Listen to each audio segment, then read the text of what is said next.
tadi?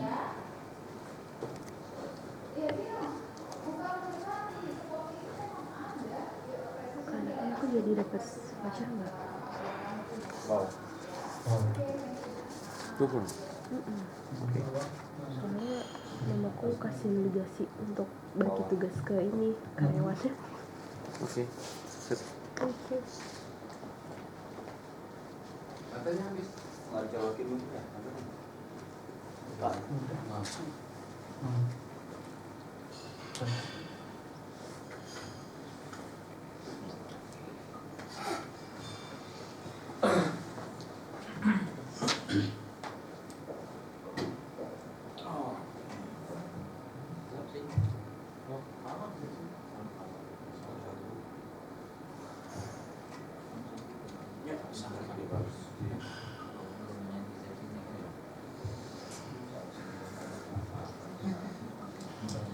Silakan Pak Rustam. Bismillahirrahmanirrahim. Assalamualaikum warahmatullahi wabarakatuh. Waalaikumsalam. Selamat pagi. Pagi. Apa kabarnya semua? Luar biasa. Belum semangat. Pagi ini harus semangat karena sudah breaking tadi. Apa kabarnya semua? Luar biasa. Apa kabar hari ini? Luar biasa. Luar biasa. Karena cara kita mengkomunikasikan pada diri sendiri itulah sebenarnya yang kita akan komunikasikan pada orang lain. Teman-teman sekalian, perkenalkan nama saya Rustan. Saya dari PT Mega Putra Sejahtera Makassar. Dan 15 menit ke depan kita akan membahas tentang komunikasi yang efektif. Tapi sebelumnya, untuk lebih mencairkan suasana, maka hari ini saya mengajak teman-teman untuk saya mau tes konsentrasi ya. Perhatikan tangan saya dan tolong langsung dijawab ya. Langsung jawab pertanyaan saya, tapi sebelumnya ikuti jari saya dengan nggak usah begitu pakai, perhatikan saja tangan saya, jari saya, ikuti dengan pandangan mata, kemudian langsung jawab pertanyaan saya untuk melatih konsentrasinya. Saya kira, oke, ikuti aja, ikuti, fokus, sekali lagi ikuti terus, ikuti terus, ikuti lagi terus, sekarang, bagus. Sekarang langsung jawab pertanyaan saya. 1 kali 1? Bagus sekali. Tepuk tangan untuk semuanya. 1 kali 1, 2. Ya, bagus. Akhirnya sudah fokus ya. Nah, baik teman-teman. Perhatikan bahwa apapun sebenarnya yang kita lakukan dalam kehidupan sehari-hari tidak lepas dari yang namanya komunikasi. Komunikasi, apa kira-kira yang dimaksud dengan komunikasi? Ada yang bisa bantu saya? Dialog, apalagi? Pak Dialog. Pembicaraan antara dua media. Arah pembicaraan dengan dua media ya. 2 atau lebih. Pak dan cara berbicara. Jadi komunikasi kaitannya dengan komunikasi, apalagi komunikasi. Teman-teman sekalian, ada sebuah cerita dari seorang sales mobil internasional yang sudah kita tahu bersama, sudah masuk ke Guinness Book of Record. Siapa yang sudah tahu? Sudah kenal? Seorang sales mobil? Joe Girard. Terima kasih Bu. Joe Girard. Joe Girard ini adalah salah seorang sales mobil yang sangat sukses. Dan itu sudah diakui oleh rekor ini. Suatu ketika Joe Girard mengatakan dia bertemu dengan pelanggan. Setelah duduk, menyapa dan berbicara dengan customer, Tapi tiba-tiba ada sesuatu yang membuat dia berpaling. Dan pada saat itu pelanggannya, calon pembelinya, sementara asik-asiknya, sementara serius bicara tentang masalah mobil, kemudian jujur berpaling karena ada mungkin yang perhatikan yang lain. Apa yang terjadi pada saat itu? Pada saat itu jujur mengatakan bahwa penjualan saya langsung pada saat itu batal. Kenapa? Setelah dia bertanya lagi, kok bisa seperti itu? Ternyata pelanggannya merasa tersinggung. Pada saat berbicara, kemudian tidak diperhatikan. Itulah mengapa Jujarot mengatakan bahwa kita dianugerahkan 2 telinga, 1 mulut, untuk lebih banyak mendengarkan ketimbang lebih banyak berbicara. Sehingga kita butuh namanya komunikasi yang efektif, komunikasi yang efisien, agar ketika kita menjual, kita bisa berhasil untuk mencapainya. Kalau kita perhatikan slide di atas, ada beberapa aspek yang sangat berpengaruh dengan komunikasi. Yang pertama adalah menulis, yang kedua membaca, ya, kemudian bertanya, dan yang keempat adalah mendengarkan.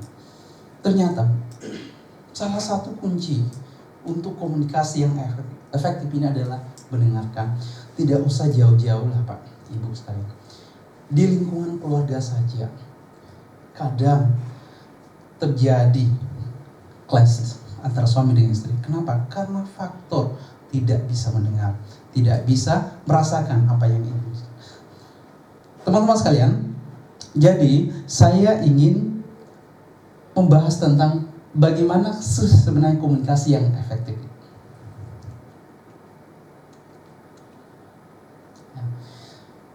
Tingkatan mendengar yang pertama, apa yang pertama Pak?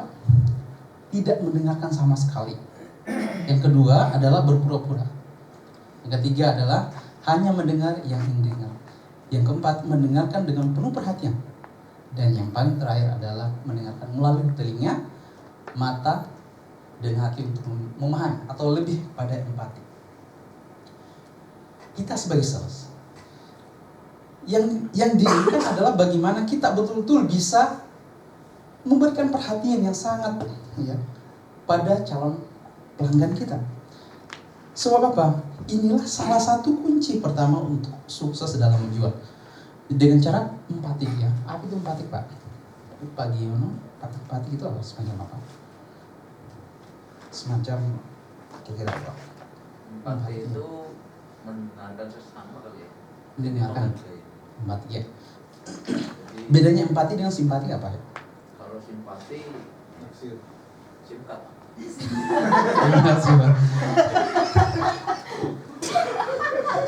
Pak Andang gimana? Bedanya empati dengan simpati apa Pak ya? Pas Pak. Pas Pak ya. Pak siapa? Pak Adi Pak. Kira-kira Pak Ahmad. Oh nama belakang. Kira-kira. Kalau empati itu bicara soal memberikan penghargaan. Kalau empati itu lebih kepada rasa ya, perasaan. Jadi penekanannya pada kalau menghargai ya, lebih menghargai lagi. Terima kasih. Empati lo. Ya. Oke. 5 tingkatan mendengar. Jadi kita sebagai sales, maka poin yang kelima inilah yang menjadi perhatian kita. Mendengarkan dengan telinga, mata, dan hati. Supaya apa? Pelanggan yang paling pertama adalah menjaga perasaan. Ya, kita kembalikan pada diri sendiri. Ketika kita asik berbicara seperti ini, kemudian ya banyak yang tidak memperhatikan, tidak fokus, ya, maka pasti perasaan kita gimana ya. Nah, kemudian manfaat mendengarkan. Yang pertama, pelanggan merasa didengarkan, dipahami, dan dihargai. Itu yang paling penting. Kita sudah memahami bersama-sama bahwa salah satu ya yang sudah dijelaskan di materi sebelumnya bahwa 80% ya pelanggan itu akan membeli dengan ya emosional, dan salah satunya adalah ketika mereka merasa dihargai. Saya juga ingin menceritakan ya, pengalaman dari salah seorang sales di Makassar. Penjualannya itu sampai ya tiap bulan bisa mencapai 26 mobil. Ya, rekornya 26 mobil. Minimal sekali penjualan itu sampai 15 tiap bulan. Ya. Padahal dia ini seorang perempuan. Ketika saya tanya, rahasianya apa sih sebenarnya ketika bisa menjual sebanyak itu? Salah satu yang paling ya beliau tekankan adalah bagaimana cara menjaga hubungan ya, menjaga hubungan dengan pelanggannya. Ya. Kemudian yang kedua adalah membangun hubungan baik dan saling percaya antara salesperson dan pelanggannya. Itu dia. Dan yang ketiga adalah pelanggan lebih mudah mengekspresikan diri. Ya, yang keempat, suasana yang ditumbuhkan memudahkan salesperson mengarahkan pembicaraan ke arah tujuan. Ini dia. Jadi manfaat mendengarkan ini menjadi sangat penting. Kita lanjut, Pak. 5 menit lagi, Pak. 5 menit lagi. Terima kasih, Pak. 3 tipe gaya komunikasi. Yang pertama visual, ada auditor dan kinestetik. Tipe-tipe pelanggan ini menjadi sangat penting juga kita perhatikan. Kenapa? Karena ada orang ya ketika datang ke showroom langsung memperhatikan mungkin mobilnya, unitnya. Ada juga sebagian yang butuh penjelasan. Ya, ada juga sebagian yang mungkin melihat brosur dan sebagainya. Jadi pengetahuan juga ya tentang visual, auditor dan kinestetik. Ya. Kita masing-masing memiliki cara pembelajarannya dan pelanggan juga memiliki tipe-tipe ya, kesukaan yang mereka. Apa pemanfaatnya kita memahami hal seperti ini supaya apa? Ketika kita sudah memahami tipe pelanggan ini, maka pelanggan ini sukanya langsung test drive, kita ajar terus. Ini mungkin butuh penjelasan dulu dan sebagainya supaya nanti lebih mudahkan untuk closing. Baik, Bapak sekalian, Ibu-ibu, ada mungkin yang ditanyakan sebelum kita lanjut? Ya, silakan, Pak. Alhamdulillah saya dari Rahmatyu, jadi hanya biasa. Baik, silakan Pak Adit. Kaitannya dengan komunikasi yang efektif ya, Ya, Pak. Kita kan bekerja di sini sebagai di divisi marketing. Otomatis komunikasi memang jadi faktor yang sangat mendukung sekali. Betul sekali. Nah, tadi diutarakan bahwa komunikasi yang efektif itu dengan cara mendengarkan. Ya. Di marketing itu hampir 60% untuk mengenalkan produk kan kita mesti berbicara dibandingkan mendengarkan. Dibandingkan dengan pekerjaannya customer service yang cuma mendengarkan terus mengikuti perintah konsumennya. Ya. Nah, kalau dilihat profesi tersebut, apakah tadi dengan komunikasi yang efektif dengan cara mendengarkan kita sebagai marketing, ya, apakah ideal dengan cara mendengarkan terus sementara kita kan dituntut untuk promo? Betul sekali. Cukup, Pak? Penjelasannya. Iya, baik. Terima kasih Pak Adit pertanyaan bagus sekali. Sebenarnya mendengarkan itu adalah salah satu faktor saja, Pak. Ini sebenarnya pertanyaannya sudah dijawab oleh Yojerat. Yojerat mengatakan bahwa sebagian salesperson gagal dalam menjual karena lebih banyak ya bicaranya ketimbang mendengarkan orang. Untuk menggali kebutuhan mereka pasti kita akan membutuhkan umpan balik dari calon pembeli. Nah, agar apa yang kita sampaikan betul-betul efektif, ya, sesuai dengan mereka yang harapkan, maka memang kalau kita lihat grafik seperti ini, maka mendengarkan itu akan lebih bagus, lebih banyak mendengarkan dan menjelaskan apa-apa yang mereka butuhkan. Ya, tidak mungkin kita langsung menawarkan, ini Pak bagusnya Pak seperti ini Pak, padahal kebutuhannya mana? Ini Pak seperti ini, bagusnya kalau ini. Bukan kita darinya ya, bukan dari kita, tapi dari mana? Dari kebutuhan orang yang ingin membeli. Ini yang penting Pak. Jadi salah satu aspek saja Pak.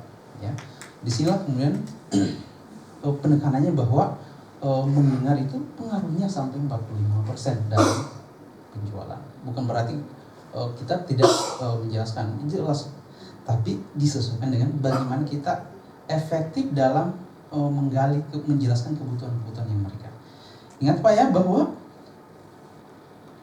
kita menjual itu adalah bagaimana kita membantu kebutuhan mereka, melayani kebutuhan mereka. Ada lagi yang lain Pak?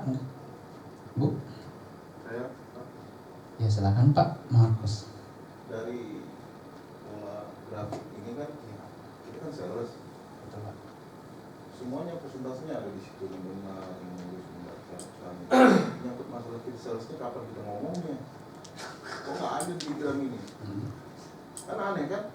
Kita jelaskan misalnya kita kan harus ngomong dong, kita jelasin di situ nggak ada pertanyaan kapan kita ngomongnya, apa entah dalam bentuk kita berbicara atau kita menjelaskan, nggak ada presentasinya di situ. Ya. Terus bagaimana kita menjualnya? Bertanya terus. Juga kan?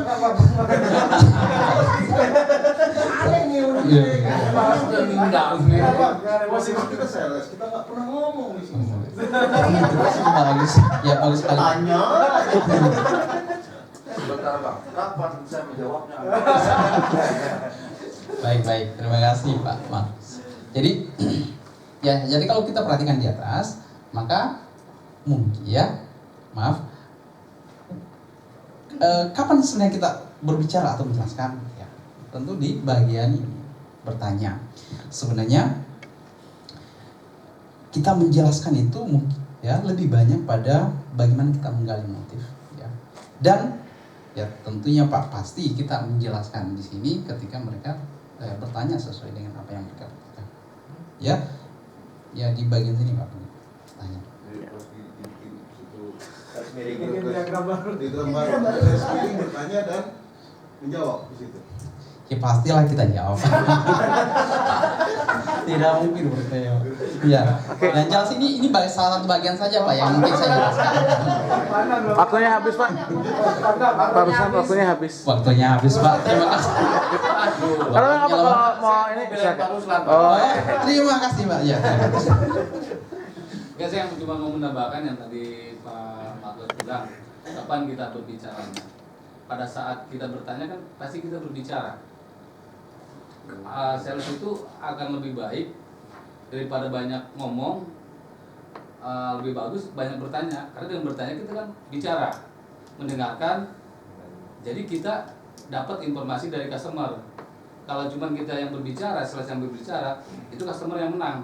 Dia dapat informasi banyak, sedangkan salesman itu nggak dapat apa-apa. Oh, gitu. Jadi di situ bertanya garis miring menjelaskan. Pasti berbicara saat bertanya, nggak mungkin nggak bertanya nulis. Pak. Gitu baru saja. Ya terima kasih Pak Endang. Saya kira cukup Pak ya. ya. Ya cukup. Terima kasih atas perhatian teman-teman sekalian dan mudah-mudahan kita harapkan peningkatan penjualan ke depan semakin lebih baik. Terima kasih. Amin. Assalamualaikum warahmatullahi wabarakatuh. Waalaikumsalam. Selamat pagi.